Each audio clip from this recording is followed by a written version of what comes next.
You're listening to a Frequency Podcast Network production.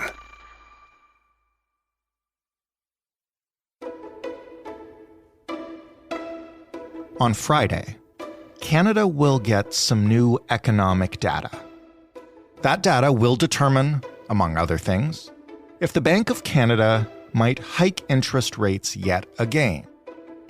But one thing it won't do is push us into a sudden recession. Which is odd, I guess, if you've been listening to predictions for the past year or more. The RBC is now expecting that the economy will go into a mild recession in the second and third quarters of this year. They say our view is that you will see a relatively severe recession in Canada. A severe recession. Yes. I've never seen the same confluence of factors that I see now that really push towards, I think, a significant recession, a significant pullback. So, what happened to that recession we were promised? Where is it? Is it still a possibility? And if not, then how did we avoid it? If inflation is falling, does that mean the bank will finally stop hiking those interest rates and maybe even at long last lower them? What exactly does this roller coaster of an economy have in store for us this fall, and how's it going to actually impact you? I'm Jordan Heath-Rawlings. This is The Big Story. David Macdonald is a senior economist for the Canadian Centre for Policy Alternatives National Office. Hey, David. Hello. I have to ask, what happened to that recession that we were supposed to get? This time last year, everybody was talking about it. Where's the recession? Yeah, it's true. I mean, one of the things I think to note is that real GDP growth has been fairly weak. Real GDP is what defines a recession, a recession being 2 quarters of negative real GDP growth. You have to have slightly smaller growth in one quarter versus the previous quarter. And it has to be 2 quarters in a row. And that's the technical definition of a recession. We haven't seen that. We haven't seen a negative quarter of real GDP growth. Well, we did slightly. There was a revision in the last quarter of last year, 2022. Mm-hmm. And so the first half of the year, we had strong January and then a fair amount of weakness where we saw basically no growth for 4 months. And then looks like a strong May. Preliminary data says a reasonably strong June. And we will get kind of the better picture, as it were, of June at the start of September. And so that may indicate positive growth for the second quarter. We had positive growth in the first quarter of 2023, positive growth in the second quarter. There was certainly the prediction that once interest rates started to climb rapidly, that we would start to see a recession, which is another way of saying smaller real GDP. And we didn't see that. Right. In some areas, we are certainly seeing the effect of higher interest rates. If you take a look at the part of GDP that has to do with residential construction, so, building more houses, building more apartment buildings, that sort of thing, mm-hmm. We have certainly seen a fairly substantial decline in economic activity in that particular area. But broadly, we just haven't seen, that spread to other areas outside of, that kind of quite predictable impact of higher interest rates. Is this splitting hairs on a technicality when we talk about whether or not Canada is getting a recession? If the economic data are not robustly positive and, while you describe some positive numbers, you kind of made a point of saying, it hasn't been great. How much does it matter whether it's a recession or not, given that people are still dealing with inflation, higher interest rates, and the effects that those can have on various parts of their lives? Yeah, it is a bit of an artificial line, right? If growth goes above zero, it's not a recession. But if it goes $1 below zero, it is a recession. There's nothing, particularly magic about that line. Yeah. Despite the fact that the growth has been weak, it has been positive. So it has been slightly above that line. So we haven't been seeing, it's been weak growth. That's for sure. But it hasn't been negative growth. And it certainly hasn't been strongly negative growth. But this is from the GDP perspective, right? The other thing to look at is the labor market perspective. Right. Now, we often think that they're the same. They are not the same, and they measure different things. You can certainly have a period where you've got weak GDP growth, but you've got a relatively strong labor market. And I think that's certainly something that we have seen over the course of 2023 and late 2022. I mean, we saw a negative quarter of real GDP growth at the end of 2022, but the labor market was quite strong, quite low unemployment. It has ticked up a bit over the last couple of months, which is definitely something to keep an eye on. But broadly speaking, it's a very strong labor market.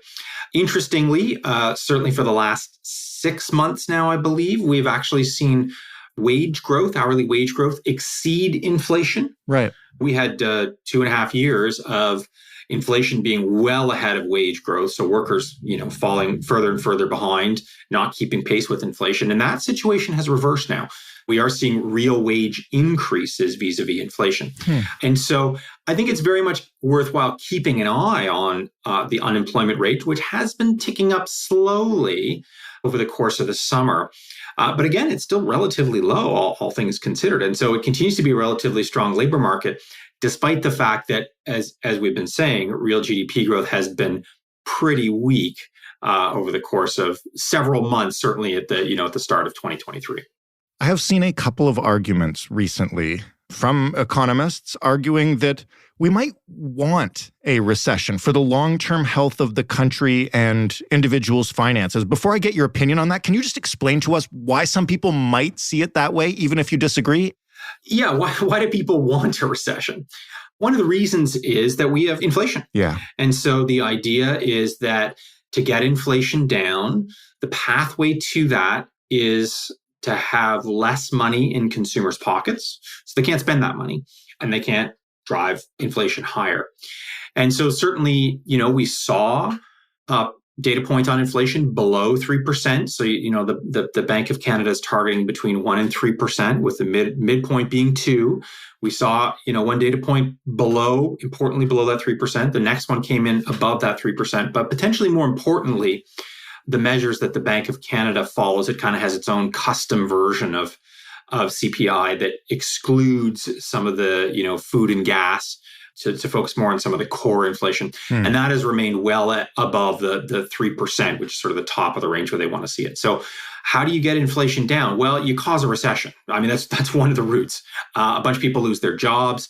They can't spend anymore. And so as a result, less people go out to eat, and the price of food at restaurants comes down, and therefore you've got or people can't shop anymore for groceries because they don't have money, and so therefore the price of the price of food in grocery stores comes down. Seems like a tough way to do it. Well, I mean, I suppose it depends on whether you're the person losing your job or not, right? Just for the long-term growth of the of the economy, you have to lose your job. Well, yeah, why don't you try it first? It's always great when somebody else sacrifices. They're the ones getting unemployed for your benefit. I think what's interesting here is that we have seen inflation come back down to at the high end of the range, to be sure, 1% to 3%. I'm all for just declaring victory and saying, we're in the range. That's great. We don't need to continue with higher interest rates in the fall. I think that's unfortunately probably what we'll see. But in any event, we don't need a recession. And certainly the bank has always promised a quote unquote soft landing. Now, the point of a soft landing is you get to lower inflation without sacrificing people's jobs, without a recession. Like, that's the promise. That's what I think most people would prefer. We just never done it that way. Right. I mean, the route to getting inflation down has always been via a recession, substantial job loss. I hope we don't have to do that this time. We'll see whether the bank, is really committed to 2% instead of 3%. And I think if we continue to see these numbers around 3%, which isn't actually going to shock me, that we'll see more interest rate hikes. And, the longer these higher interest rates stay in place, that kind of bakes in these higher interest costs into the economy, and it increases the risk of a recession. One of the things I think that's really underappreciated is the bank itself, frankly, makes these types of arguments, but, they're fine-tuning the economy, and, a 0.25% increase in interest rates is going to decrease inflation next month by whatever, 0.25% or something. The lag times on these interest rate changes and their impacts on the economy are huge. So it's 1.5 to 2 years to get the full impact of these rate hikes. Try driving a car with a 2-year delay. That's what the Bank of Canada is in essence trying to do here. And so we're not even going to see the full impacts of the rate hikes that started about 1.5 years ago till, the spring of next year. Right. And so there's these huge delays. And so the longer that these rate hikes stay in place, the more people have to refinance their mortgages, the more businesses have to roll over business loans at these much higher interest rates. And then they really take the hit. Because at present, a lot of folks are insulated. You've got a fixed rate mortgage. Right. Even if you have a variable rate mortgage, you potentially have fixed payments. When you look at the business sector, it's similar. I mean, parts of the business sector certainly be repriced immediately to new interest rates, but a lot of it wouldn't. And so it takes time for these things to sort of get into the economy and for people to say, holy cow, I'm spending all my money in interest. I can't go out to eat anymore. I can't go on vacation. And then you get kind of a much more direct impact on the economy. Isn't this part of the deal that when the inflation came back down, that interest rates would also come down? And, there's a great deal of harm potentially being done to people, as you mentioned, who are refinancing right now. And what's even crazier is that mortgage interest is part of inflation, and it is one of the driving factors now for higher inflation. So you got the Bank of Canada saying we've got to increase interest rates to decrease inflation, except those increased interest rates increase inflation, or part of it in any event. There's this assumption that higher interest rates affect all prices equally, which is completely false. It affects some prices very specifically, notably the price of houses, the price of cars, interestingly.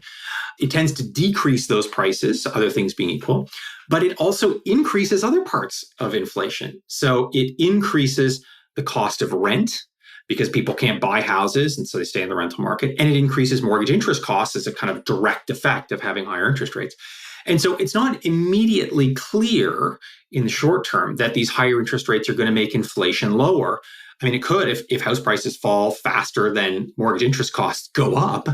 And so I've actually done a bit of a calculation. And so it depends on the month. Sometimes these higher interest rates in those areas that they have a big impact do result in lower inflation, but sometimes they don't.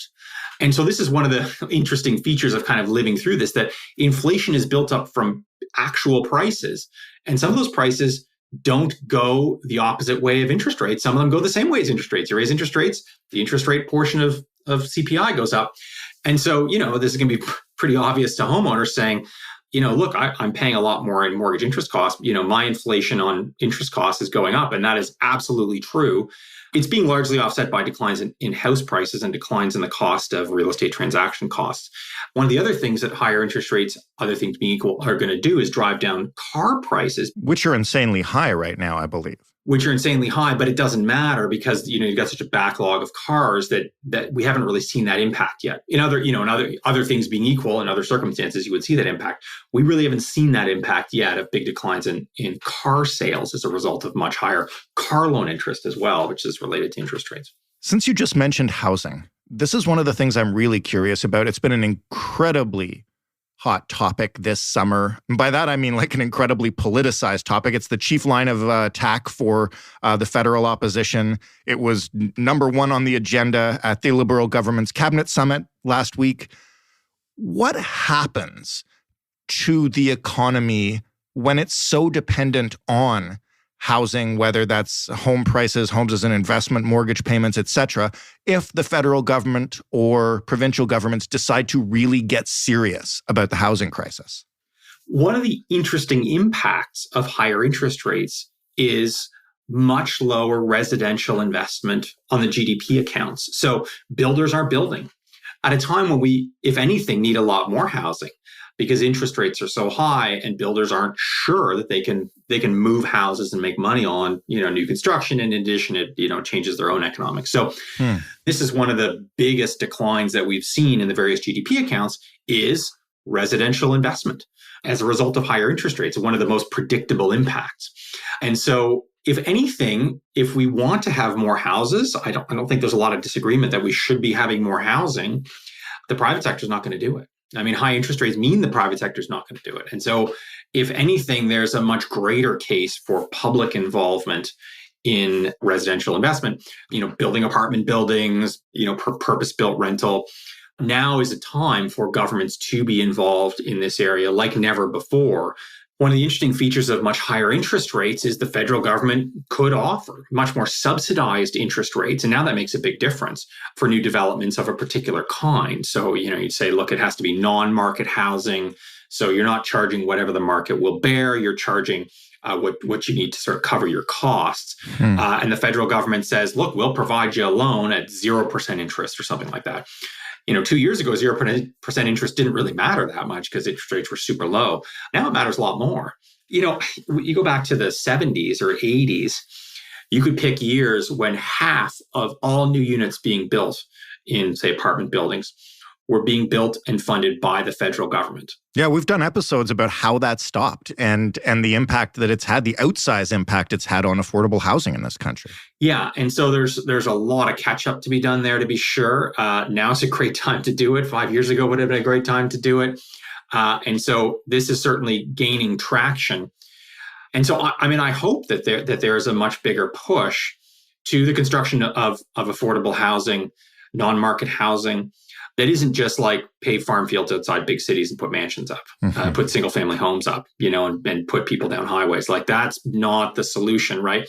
It's not about sprawl anymore. It's about densification and increasing density closer to downtown cores, just because the sprawl has gotten so bad in big cities. The traffic's gotten so bad in the GTA and so on. So the right answer is more supply of a particular type. And that's going to be sort of denser housing, non-market housing, likely at this point funded by the federal government at potentially much reduced interest rates for people who want to build that type of housing. Over the next few months, and I guess this week, since there is, as you mentioned, a GDP report coming on Friday, what will you be watching for in terms of getting an idea of what Canadians should be planning for in the winter and spring to come? And I guess the ultimate last question is it conceivable that over the next 6 months or longer, interest rates could actually begin falling again? Yeah, certainly. So we've got the GDP data coming out this Friday. We've got the next Bank of Canada decision the following week about whether they're going to change interest rates. I think they probably won't. But, those are two big pieces coming up just at the start of the year. I think we really need to watch the inflation statistics, particularly the core inflation statistics that have remained well outside the 1% to 3% range.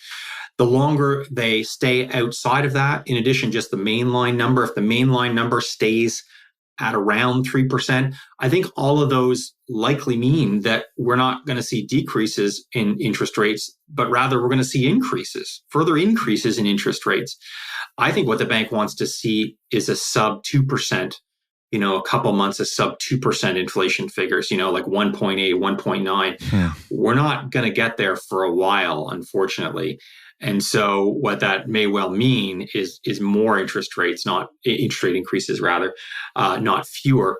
It does look like the second quarter GDP statistics, which is what's going to come out on September 1st, they will be positive. It looks like, the first quarter was saved by what happened in January, and the second quarter looks like it'll be saved by strong growth in May and potentially June, although there may be some revisions there. But we're not on track for a recession. We just haven't seen negative quarters of real GDP growth so far in 2023, nor any indication that that's going to happen. Growth seems like it is continuing, and the labor market, despite certainly some weakness in the last 2 months worth of data, has remained quite strong. I think all these, unfortunately, bode poorly for more rate increases in the future, unfortunately. But we'll have to watch that over the course of the fall. David, thank you for this, even if it's not necessarily the news that Canadians staring down a renegotiated mortgage might want to hear, but we'll see what happens. That's right. This is the trouble, is that good news becomes bad news depending on how the Bank of Canada reacts to it. David Macdonald, Senior Economist at the Canadian Centre for Policy Alternatives National Office. That was The Big Story. For more, you can head to thebigstorypodcast.ca.